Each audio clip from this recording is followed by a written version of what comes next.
இயேசுவுக்கே புகழ், மரியே வாழ்க. மரியன்னையின் இறுதி நாட்களுக்கான தீர்க்க தரிசனங்கள் காணொளி, லாவ்ரடைஸ் காட்சிகள் பாகம் 10. இன்றைய காணொளியிலிருந்து இனி நடக்கவிருக்கும் தீர்க்க தரிசனங்களை பற்றிய செய்திகளை காண தொடங்குவோம். மேரி ஜூலி ஜஹானிக்கு வழங்கப்பட்ட மற்றொரு செய்தி 3 நெருக்கடிகளை உள்ளடக்கியது.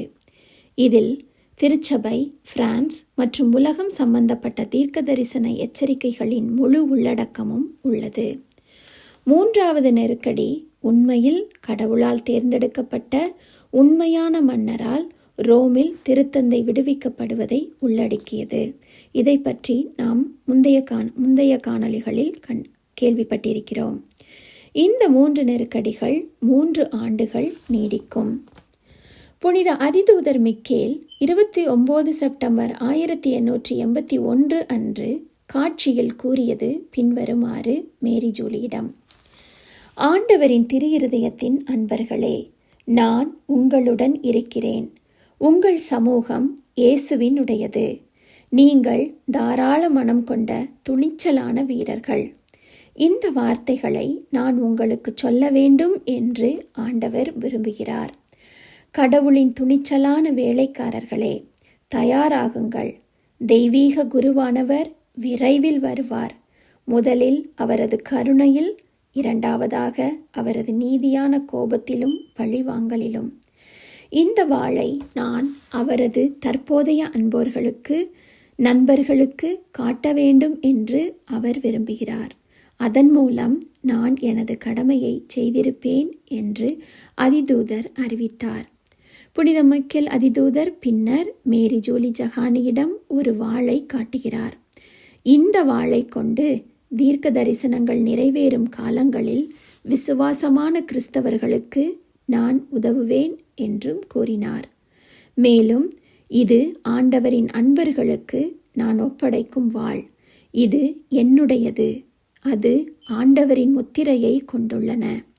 அந்த வாளில் இயேசுவின் பெயர் நன்கு பொறிக்கப்பட்டுள்ளது.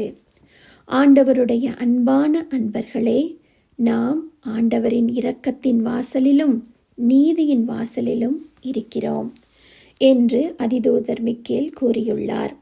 இதில் ஆண்டவரின் திரு இருதயத்தின் அன்பர்கள் என்று அழைக்கப்படுபவர்கள் ஆண்டவரின் திரு இருதயத்தின் பக்தி முயற்சியை விடாமல் கடைபிடிப்பவர்கள். மேற்சொல்லப்பட்டுள்ள செய்தி தெளிவாக உள்ளது. அதாவது, தாமதமாவதற்கு முன் மனம் திரும்புவதற்கும் மாறுவதற்கும் கடவுளிடம் திரும்புவதற்கும் மனித குலத்திற்கு கருணை காலம் வழங்கப்பட வேண்டும். அதன் பின்பு கடவுளின் நீதி காலம் தொடரும் என்பதாகும். எவ்வாறாயினும் நம் தேவ அன்னை மேரி ஜூலியிடம் மனிதனுக்கு வழங்கப்பட்ட கடவுளின் இரக்கத்தின் நேரத்தை பயன்படுத்தி கொண்டு சாத்தான் அவனால் கவனமாக திட்டமிடப்பட்ட அவனுடைய திட்டங்களை வலியுறுத்துவான் என்று கூறியிருக்கிறார். குறிப்பாக குழந்தைகளின் அப்பாவித்தனத்திற்கு எதிரான தனது முயற்சிகளில் கவனம் செலுத்துவதன் மூலம் தன்னிடம் உள்ள அனைத்து வழிகளையும் பயன்படுத்தி கொள்வான் என்று நம் தேவ அன்னை கூறியுள்ளார். என் அன்பான குழந்தைகளே, அனைவரும் ஈடு செய்ய முடியாத இழப்பில் ஈடுபட்டுள்ளனர். நான் குழந்தைகளின் ஆன்மாக்களின் மீட்பை குறிக்கிறேன். இந்த ஏழை சிறிய ஆன்மாக்களின் ஊட்டச்சத்து அவர்களுக்கு அவர்களின் மாசற்ற ராணி, அதாவது பரலோகத்தின் ராணியின் அன்பின் அப்பமாக இருக்க வேண்டும்.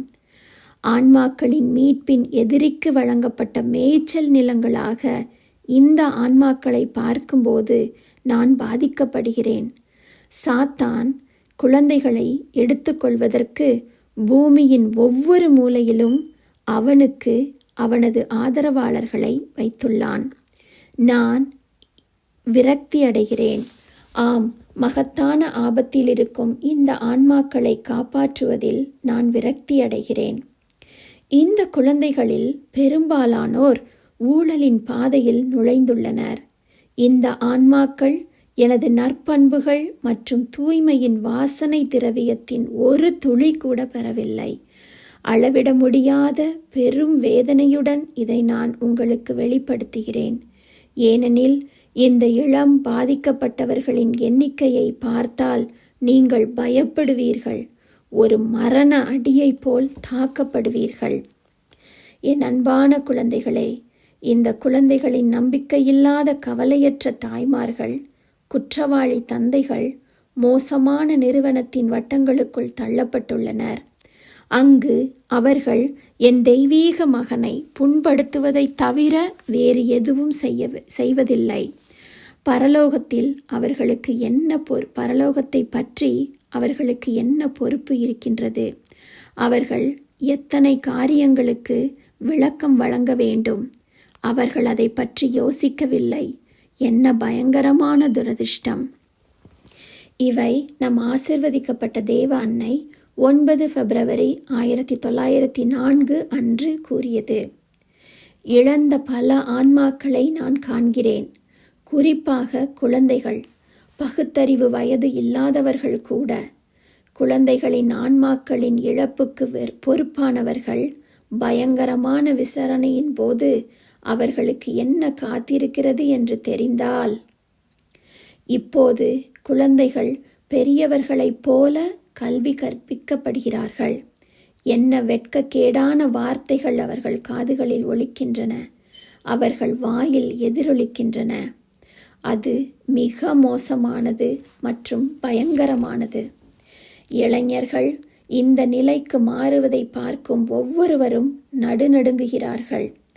இந்த குழந்தைகளின் பெற்றோர்கள் கவனமாக இல்லை.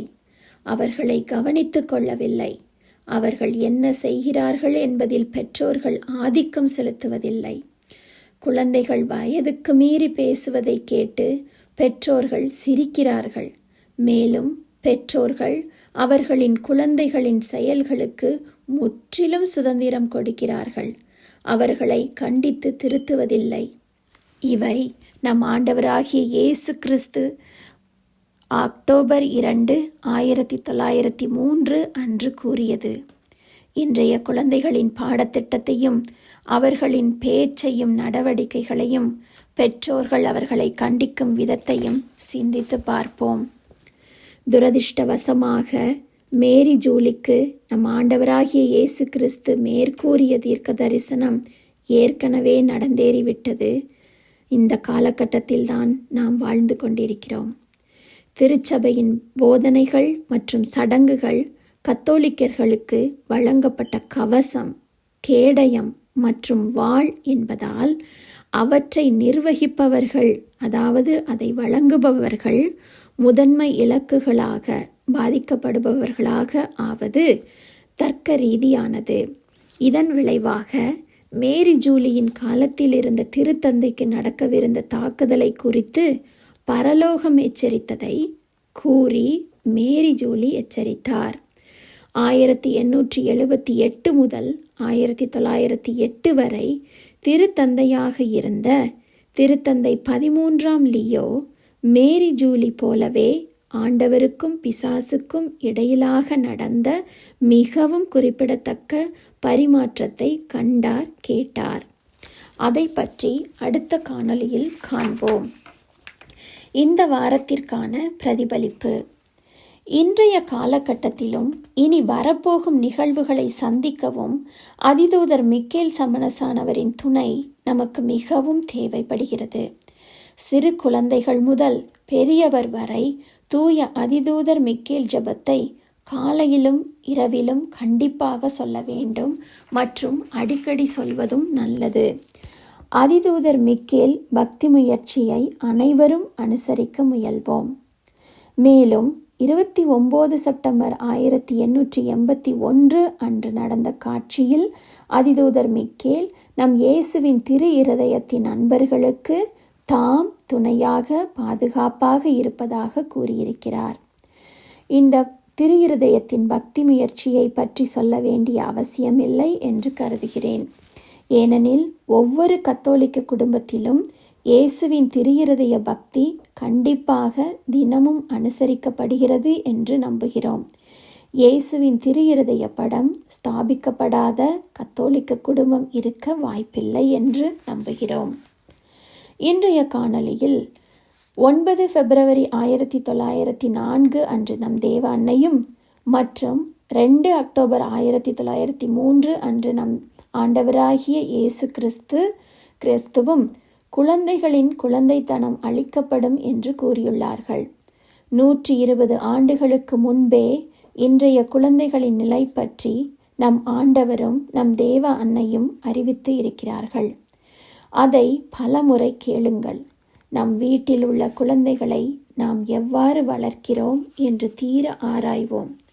நாம் நம்மை அறியாமலேயே பல தவறுகளை குழந்தை வளர்ப்பதில் செய்கிறோம். சிந்திப்போம். மத்தேயு 18:1-7 இவ்வாறு சொல்கிறது. அந்நேரத்தில் சீடர்கள் இயேசுவை அணுகி விண்ணரசில் மிக பெரியவர் யார் என்று கேட்டார்கள்.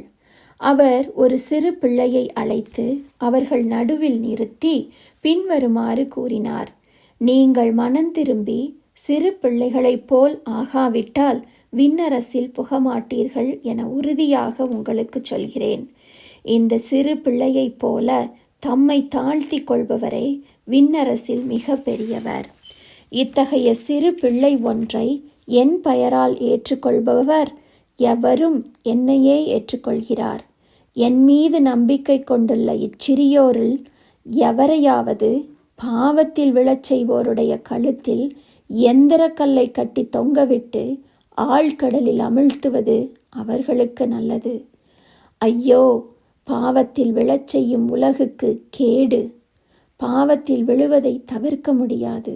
ஆனால் ஐயோ, அதற்கு காரணமாய் இருப்போருக்கு கேடு என்று மத்தேயு 18 சொல்கிறது. ஆக குழந்தைகளின் அப்பாவித்தனம் பரலோகத்திற்கு சமம். அவர்கள் குழந்தைத்தனம் வெகு விரைவில் அழிக்கப்படுகிறது இன்றைய காலகட்டத்தில். அதற்கு முக்கிய காரணம் தொலைக்காட்சி, திரைப்படங்கள், தொலைபேசி மற்றும் வலைதளம். குழந்தைகள் எதை பார்க்கிறார்கள், என்ன செய்கிறார்கள் என்று பெற்றோர்கள் கண்டித்து வளர்க்கவில்லை என்றால், அவர்கள் தவறுகளை கண்டிக்கவில்லை என்றால், குழந்தைகள் பாவம் செய்ய பெற்றோர்கள் காரணமடைகிறார்கள் என்று நம் ஆண்டவர் கூறுகிறார். அதை பற்றி சிந்திப்போம். தேவைப்பட்ட முயற்சிகளை எடுப்போம். அடுத்த காணொளியில் திருச்சபை பற்றிய தீர்க்க தரிசனங்களை காண்போம். அதுவரை அன்னையின் ஆசீரோடு காத்திருப்போம்.